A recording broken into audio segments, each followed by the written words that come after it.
Hello everyone. So today we're in the lesson 8, module 3. So in this lesson, our focus is to understand how to calculate the volume and capacity and its application and cost estimation. So we have the learning objectives. First one is we need to understand or distinguish between volume and capacity. Kumbaga, ano yung pagkakaiba ng volume at saka yung capacity. Second, calculate the volume of the various three dimensions or 3D shapes and convert between common units of volume and capacity to solve the practical problem. So most of our examples are real life application. Next is apply your knowledge of volume and capacity to solve cost estimation problems by first calculating the required amount of a material and then identify the total cost based on the material's unit price. So to proceed with the volume, I know na tapos na po tayo nag-discuss about the volume. So, volume of a three-dimensional shapes. Okay, so for example, we have a rectangular, a square, triangular, and specifically in a cylinder and many more. Okay, so now let's try to differentiate the volume and capacity. So when we talk about volume, so it refers to the amount of 3D or three-dimensional space that an object occupies. So it applies to both solid and liquid and is usually measured in cubic units. For example, we have a cubic meter, a cubic centimeter, and cubic inches, and many more. Okay, so the capacity, it refers to how much a container can hold. So usually in liquids or substances that can flow. So the common measure of a capacity is we have in liters, gallons, or cups. Okay? So para madali lang natin maintindihan yung pagkakaiba ng volume at saka yung capacity, pag sinabi nating volume, it measures space. Pero pag sinabi nating capacity, it measures holding ability of the given object. Okay? Now let's proceed with an example of this topic. So we have the find the volume of, find the volume and capacity in liters of a cylinder whose radius is 7 centimeter and a height of 20 centimeter. Now, before we proceed, let's try to recall ano yung formula ng cylinder or the volume of the cylinder. Okay? Pag sinabi natin volume of the cylinder, for example, ganito yung figure natin. So, we have this one at saka this one. So, wag mo nang i-mind yung given drawing. So, medyo hindi masyado good. Now, so in our cylinder, we have the characteristic na meron tayong height, of course, and also a diameter, or yung half ng diameter is we call that as a radius. Now, to identify the volume, so we have the circumference, yung circle niyan, that is pi, okay, and a radius squared, since dalawa man yung radius natin dyan, and we need to multiply it to height, and this will be our formula for a volume of a cylinder. Now, given sa problem natin na meron tayong radius na 7 cm, meron din tayong height na 20 cm. So basically, to identify the volume, you just have to substitute ano yung value ng radius, ano yung value ng height. So yung radius natin, that is 7 raised to 2 then you multiplied it to the height, which is, we have 20. Okay, now if you have your calculator with you, you can input that one. So first you have 5, then followed by 7 raised to 2, then you multiplied it to 20.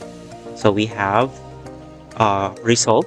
So in this case, since we're talking about the volume of the given object, so yung final answer natin should be a whole number, not in decimal. So we have 30,078.76. So if we're going to round it off into a whole number, so magiging 79.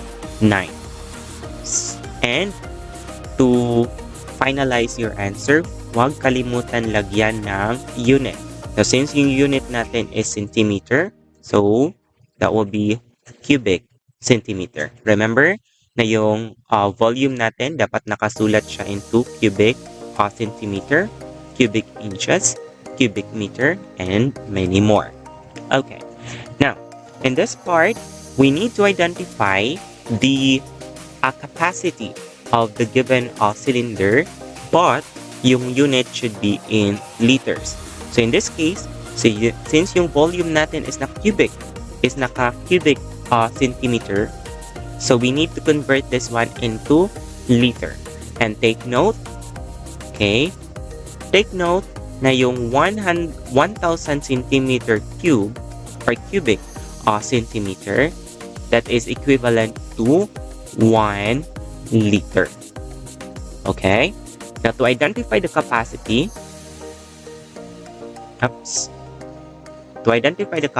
we just have to apply the conversion. So, this will be our volume. Apply natin yung conversion natin. So, magiging 3,079 centimeter cube. You multiplied it to since yung unit natin is naka centimeter cube, so dapat yung nasa denominator natin is naka centimeter cube pa din. So that will be 1,000 centimeter cube.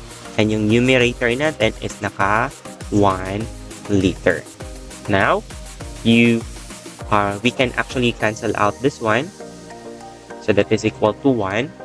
So you just multiply the 3,079 by 1 liter, so that will be 3,079 liter divided by 1,000. Okay? Now to get your final answer when it comes to capacity, so magiging 3.079. Tama? So that will be 3.079 liter.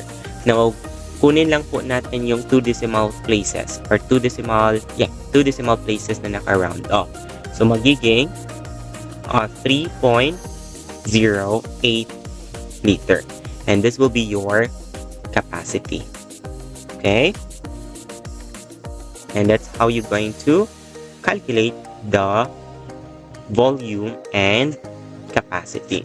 So, you begin with identifying the volume first. And if the unit is kailangan i-convert into some other unit, then you can apply. Then, you identify the capacity. Okay? Then that will be our example number 1. Now, how about the example number 2? Yung example number 2 natin is we have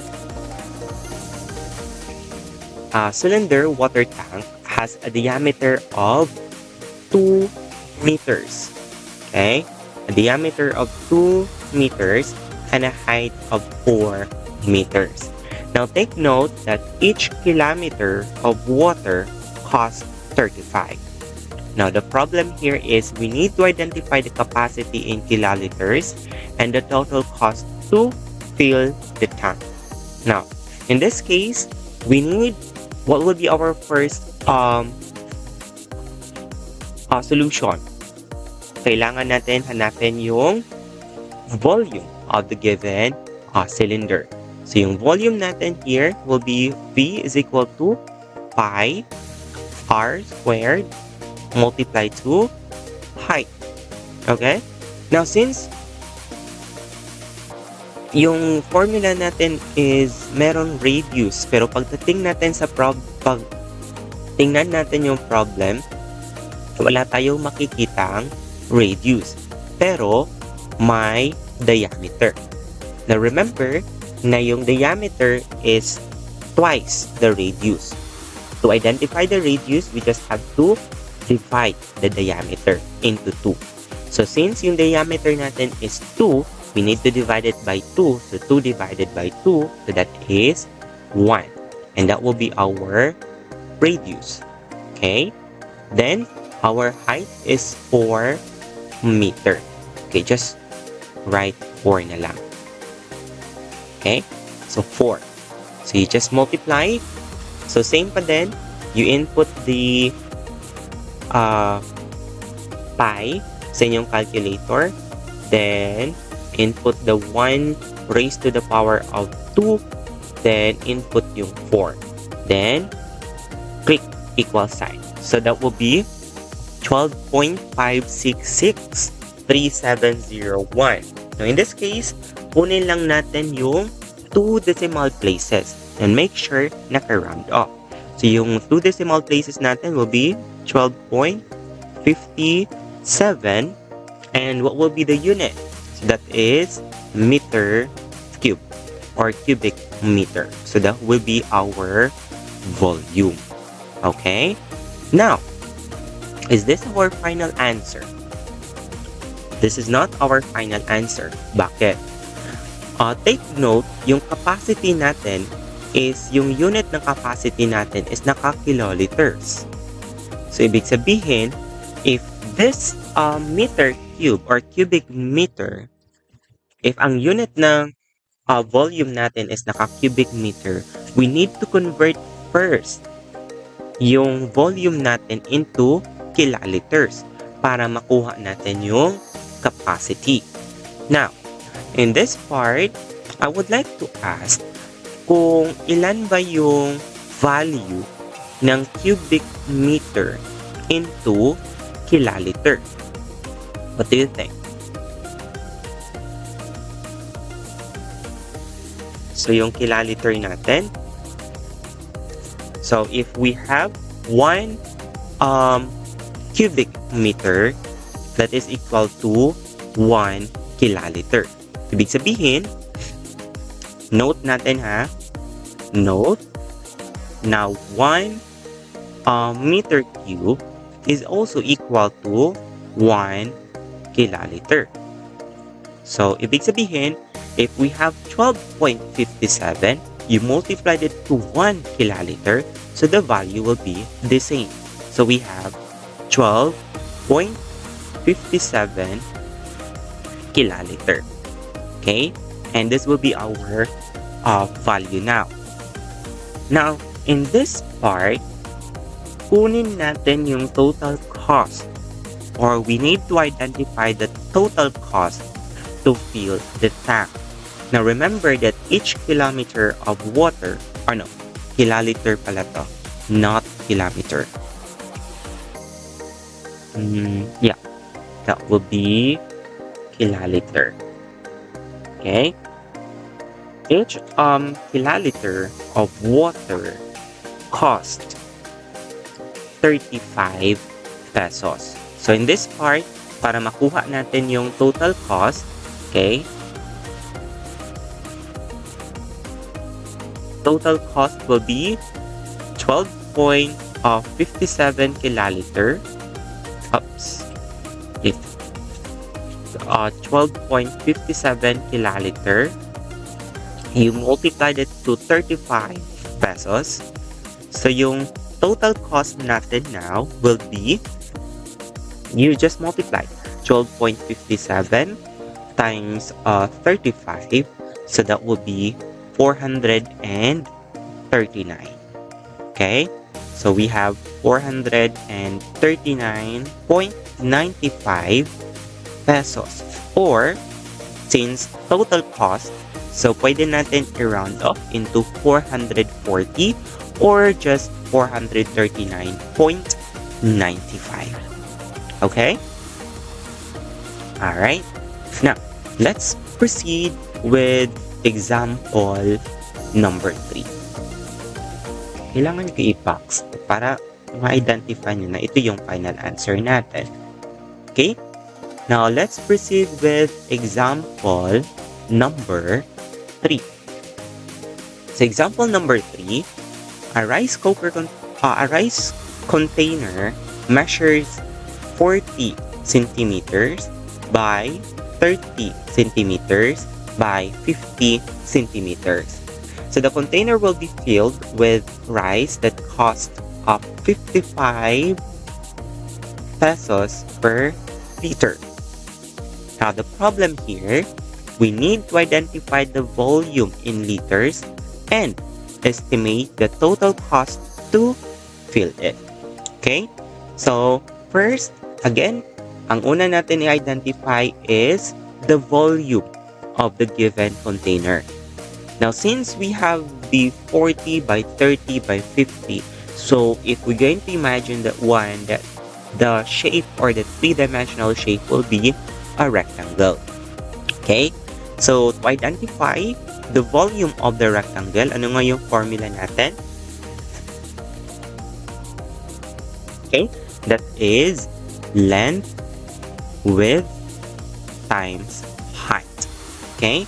So in this part, pwede rumble or it's up to you kung saan dyan si length, saan dyan si width, saan dyan si height. Okay? All you have to do is just multiply man. But if i-follow natin yung process, pwede natin gawin, this one is si length, or yeah, this one is si width, this one will be height. Okay? Now, let's try. So this will be 40 by yung width natin that is 30, yung height natin that is 50. Now, if you multiply the 40 times 30 times 50, so that will be 60,000 cubic centimeter. And that will be our volume. Okay? My question here is 60,000 cubic centimeter is our final answer for volume? No. Kasi yung hinahanap natin, volume in liter. Okay? So, ibig sabihin, kung ang volume natin is naka-cubic o centimeter, we need to convert this one into liter. Okay? Now, how to identify? So, in cubic centimeter, okay, kailangan natin i-change ang unit from cubic centimeter to 1 liter. So, basically, note na yung 1 cubic centimeter natin is equivalent to 0.001 liter. Okay? So, in this part, meron tayong dalawang way kung paano natin i-convert si cubic centimeter into liter. So, pwede natin i-multiply si 60,000 kay 0.001 or you just divide the 60,000 by 1,000. Okay, so this part, we just have to multiply. Okay, so we just have to multiply 60,000 cubic meter by 0.001. Okay, or para makita natin yung process, so we have 1 centimeter cube, then 0.001 liter, and that will be equal to 60 liters. Okay, and this will be our volume in liter. All right, now Since nakuha na naman natin yung volume, let's try to identify or estimate the total cost to fill it or to fill it. Okay? Now remember, in 1 liter here, that is equivalent for 55 pesos. So to identify the total cost, okay, to identify the total cost, you just have to multiply the 60 liter by 55. Okay? So, multiply lang natin. So, 60 times 55. So, 60 times 55, that will be 3,000. Since we peso mind, so we have 3,300. And this will be the total cost of the given problem. Alright? And that's how you identify or how you solve the volume and also the capacity of the given three-dimensional object or shape. Okay? Now, let's proceed to last one example, which is yung number 4. Okay? So, let's have the number 4. So, the question here is, a balikbayan box measures 0.08 meter by 0.06 meter by 0.05 meter and will be filled with liquid soap with sold at 40 pesos per liter. Now, we need to identify the volume in liters and estimate the total cost if filled completely. So in this case, same pa din yung process natin doon sa number 3. We need to identify the volume of the given object. And since yung volume natin is naka-liter, so we need to convert it one into liter. And once we identify, i-multiply natin kung ano yung value ng 1 liter. Okay? Now let's begin. Now, take note, yung balikbayan box natin is naka-rectangular shape. So, basically, this will be our length, width, and this will be our height. Or, depth. Pwede yan. Okay? Now, let's proceed. Calculate. So, we have length times width times height. So, we have 0.08 multiplied to 0.06. You multiply to 0.5. So, input sa calculator natin, 0.8 times 0.6 times 0.5. So, yung value natin will be 0.24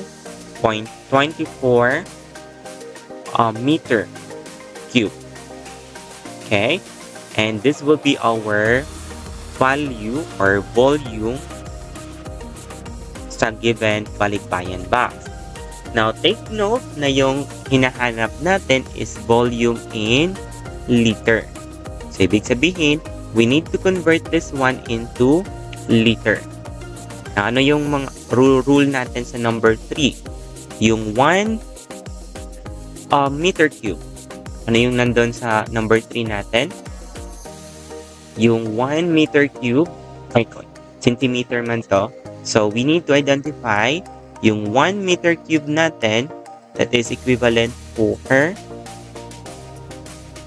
1,000. So, ibig sabihin, in 1 meter cube, okay, 1 meter cube that is equivalent to 1,000 liter. So, let's try. Convert natin. So, we have a 0.24 meter cube. So, multiply to, since yung unit natin doon sa original value is naka meter cube, so yung dapat nyo sa baba is naka meter cube, and yung nasa taas is naka liter. So, you multiply 0.24 or 0.24 times 1,000. So that will be 200 40 liter. So, hindi na po natin kunin yung meter kasi pwede natin siya i-cancel out. That is equivalent for 1. Then, yung volume natin in liter is equivalent for 240. Okay? Now, since nakuha naman natin yung value which is the 240 and we need to identify the total cost which is yung total cost natin na yung 1 liter that is equivalent for 40 pesos.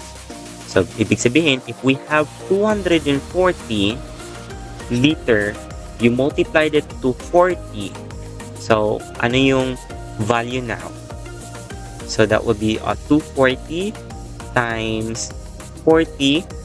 So, yung value will be 9,600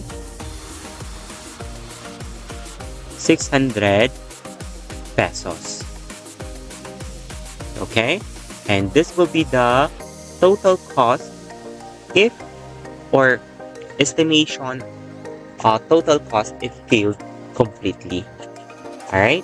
So again, to identify the volume and the capacity of the given object, you solve first the volume.